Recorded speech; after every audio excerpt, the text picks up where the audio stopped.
vous êtes en compagnie de Jorine pour Histoire de Superstition. Gros bisous et merci à Tartampio 34 Poussard, superbe émission. Ce soir, j'entame une toute nouvelle série. Vous vous souvenez, quand je vous avais parlé des légendes arthuriennes et de Brocéliande. Cette fois, j'attaque les légendes celtiques. Elle part sur environ 5 à 6 émissions. Les légendes bretonnes, bien évidemment, mais le celtique ne s'arrête pas seulement à la Bretagne, mais à divers pays. Et vous verrez que les légendes, il y en a de fort belles et de fort bien mystérieuses. Alors pour démarrer ces histoires et ces légendes celtiques, il faut bien évidemment commencer par le début, vous expliquer ce que c'est une fée, vous expliquer ce que c'est un démon, un gnome, un elfe, etc., etc. But de cette première, vous saurez tout ce qui se passe à travers ces légendes. Peuple celtique, c'est bien entendu une légende et du moins un souvenir lointain. Pas peuple celtique, on pense tout de suite à Merlin l'Enchanteur, les dolmens, les îles presque inaccessibles, la nature sauvage de ce territoire. Si jamais vous étiez né en Bretagne ou si vous vous y êtes baladé, peut-être avez-vous ressenti cette émotion particulière. Une émotion, bien oui, ce souffle, ce murmure qui transperce lors d'une balade sur les plages qui martèlent par les vagues le Finistère, ou lorsque vous regardez les nuages se dandiner, ou lors de l'écoute sur un menhir de Carnac. Le peuple celtique est peut-être qu'une légende, un vague souvenir, mais pourtant il existe. Les légendes celtiques regorgent de trolls, de fées et autres personnages du petit peuple, comme on les appelle. Nous pouvons dire que les Celtes ont donné au petit peuple une large place dans leurs contes et légendes.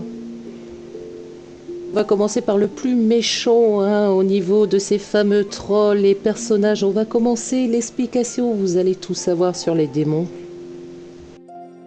Le fameux démon est un être maléfique pour les catholiques, mais bien sûr faisant partie pour les cultures païennes du bienveillant. Il est souvent représenté en rouge avec une sale tête, un corps d'homme avec des pattes de chèvre.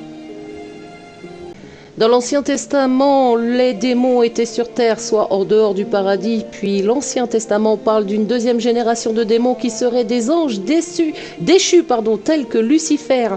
Le démon est un être maléfique, serviteur du diable. Ils sont comme leur maître, ils ont une queue, des cornes, des ailes, la peau rouge.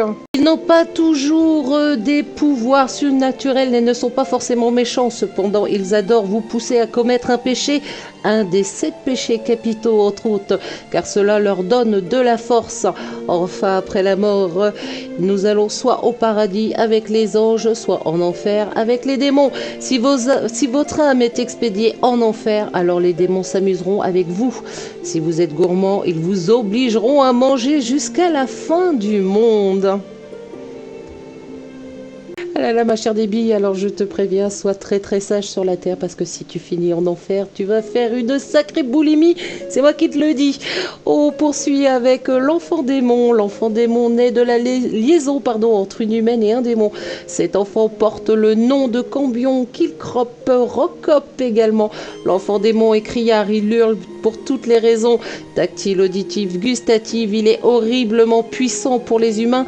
Il est aussi vorace, lourd à porter, mais très maigre visuellement. En grandissant, il rit du malheur des autres.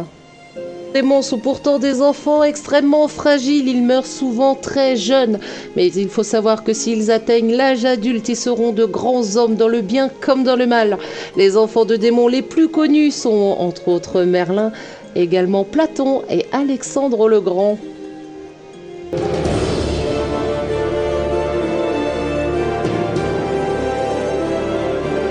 La principale activité du démon est d'être tout simplement méchant et sournois. Ils sont souvent missionnés pour harceler et torturer le corps et l'esprit.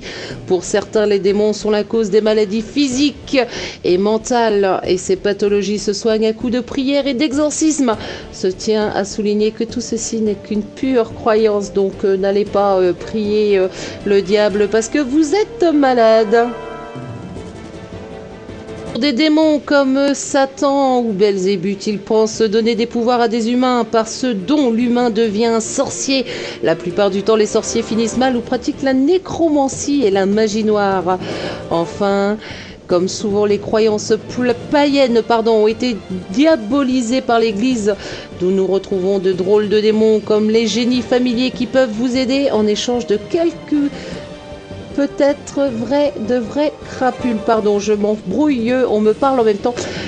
Juste une petite truc, évitez de me prendre en PV quand je suis en pleine discussion sur mon émission. J'arriverai jamais, je vais me planter à chaque fois. Donc merci à vous de respecter mes PV en attendant l'heure de fin de mon émission. Entre autres, les démons les plus célèbres, Abaddon de démon de la guerre, Asmodée de la luxure, Azabel, le démon du désert, c'est un Néphilem, Balbérite, le blasphème, Baal, la foudre, Belphégor, la paresse, le fameux Belzébuth, le dieu des mouches, Léviathan, le crocodile, Lilith, reine des damnés. Lilith sera la première humaine qui fut chassée du paradis. Elle dirige les damnés qui sont des sorciers, les scubutes.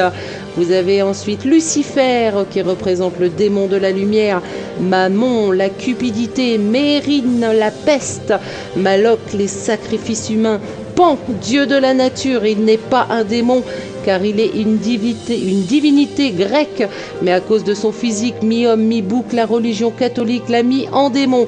Satan, l'étranger, mi-homme, ni dragon. Le mot démon est également donné au génie des maisons comme un terme affectif. Dans ce sens, le démon est ni bon ni mauvais et fait partie du petit peuple. Dans la culture mésopotamienne, l'Asmatuste est un dit démon car elle a des attraits peu sympathiques. Cannibale, elle enlève les enfants à leur mère, crée la maladie et les fausses couches.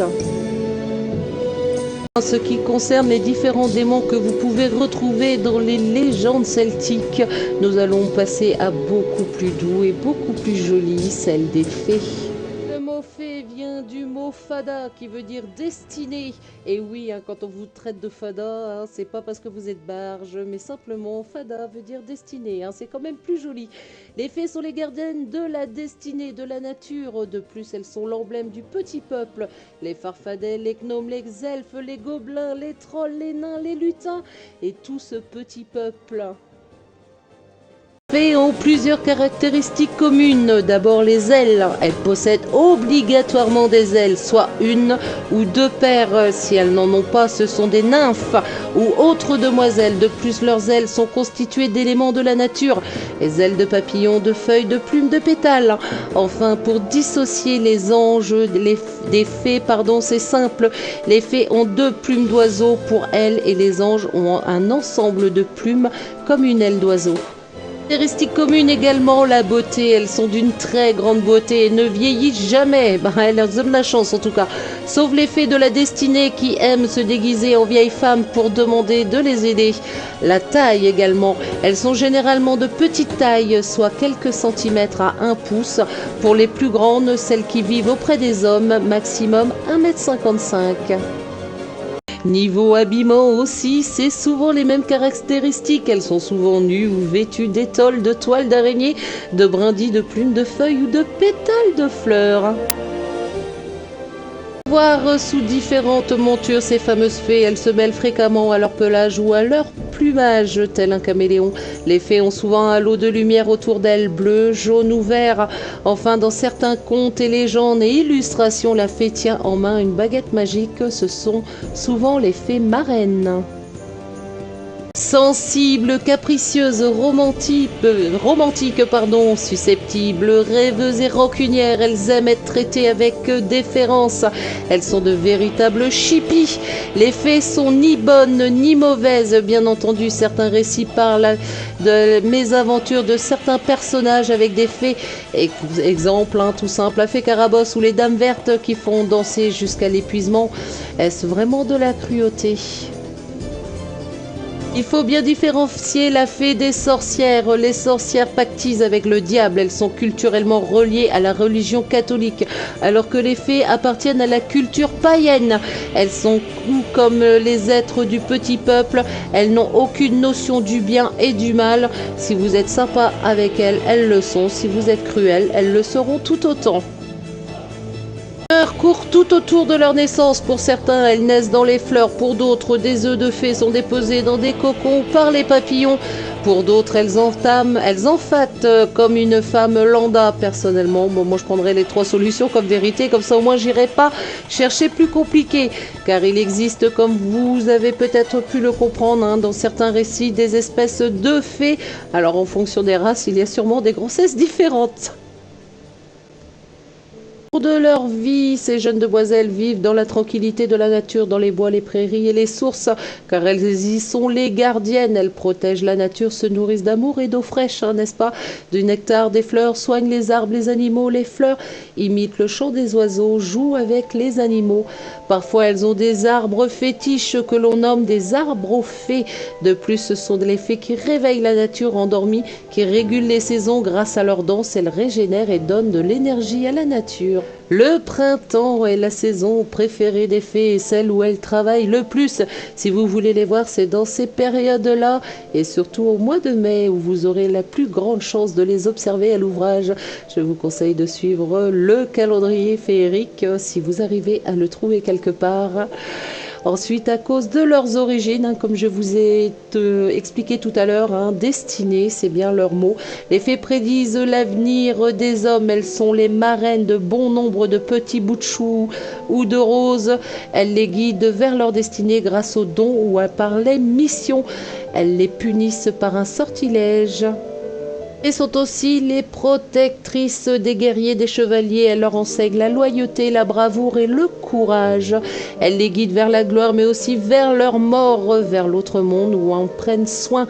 Exemple, je vous rappelle la belle Viviane, enchanteresse, dit presque fée, enseigne la chevalerie à Lancelot dans les légendes arthuriennes. Et c'est Morgane, enchanteresse aussi, et presque fée également, qui guide Arthur vers l'autre monde. Pour les démons, il y a beaucoup de différentes fées, les fées de la destinée. Vous avez les Banshees, les fées irlandaises qui annoncent la mort, les bonnes fées, les fées marraines protectrices des hommes, les dames blanches ou les fées européennes qui annoncent la mort ou protègent de celle-ci, les parquesses, les fées romaines qui sont la naissance, l'âge adulte et la mort.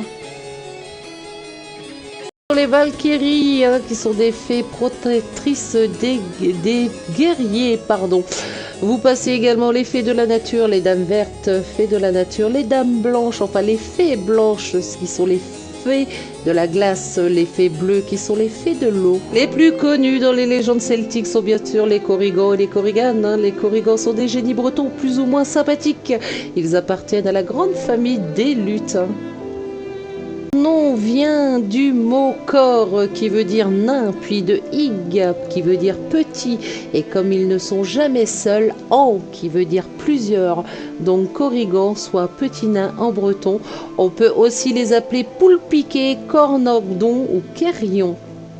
Les Bretons considèrent les Corridans comme des génies. Ils ne veulent pas parler du génie de la lampe magique, mais du génie domestique, un être doué de magie et sans morale. Ensuite, leur physique semblable aux nains et à leur lieu de vie leur ont donné leur étymologie, les petits nains. Mais ils n'en sont pas vraiment des génies, des nains, des elfes, des gnomes, mais des lutins, car ils ne sont ni bons ni mauvais. Ils sont de petite taille, hein, environ 30 cm. Ils ont la peau noire à brunâtre, de grands yeux rouges en général et une grosse tête. Ils sont plutôt laids, la peau fripée avec parfois un chapeau. Physiquement, ils ressemblent fortement aux gnomes. À croire qu'ils sont cousins. Pour en finir, ces êtres ne sont pas immortels, mais ils peuvent quand même vivre environ 200 ans. Les Corrigans ne sont ni gentils ni méchants, ils sont adorables dans le sens qu'ils s'occupent à merveille des chevaux et peuvent être domestiqués. Et méchants dans le sens qu'ils peuvent avoir un comportement immoral pour les humains. Par exemple, les Corrigans ont la sale manie de voler les bébés des humains pour les élever. Cependant, comme tout être du petit peuple qui se respecte, si vous êtes méchant avec lui, la vengeance sera fatale. Les Corrigans possèdent des pouvoirs surnaturels, la force, la magie du vent et de la terre. En théorie, des pouvoirs fort ressemblants aux autres êtres féeriques, mais il se dit, par un simple regard, ils peuvent vous envoûter quelqu'un. Rencontrer les Corrigans, il vous suffit d'être près d'un dolmen, d'une source, d'une grotte ou dans la lande bretonne. De plus, il est indiqué d'attendre la fête d'Halloween ou les nuits pour les voir danser autour des dolmens avec les fées. Le jour où vous avez beaucoup de chance de les voir car ils se cachent dans des buissons ou autres petits végétaux. J'arrive d'en croiser par mégarde sans vous apercevoir. Certains disent que si vous mettez votre téléphone dans la poche gauche, vous le retrouverez assez facilement dans la poche droite. Allez, petite pause afin de conclure cette émission et ainsi passer tranquillement un songe d'une nuit. Ce sera Aira accompagné de Cazzini, Rédemption, Ave Maria. Bonne écoute à tous.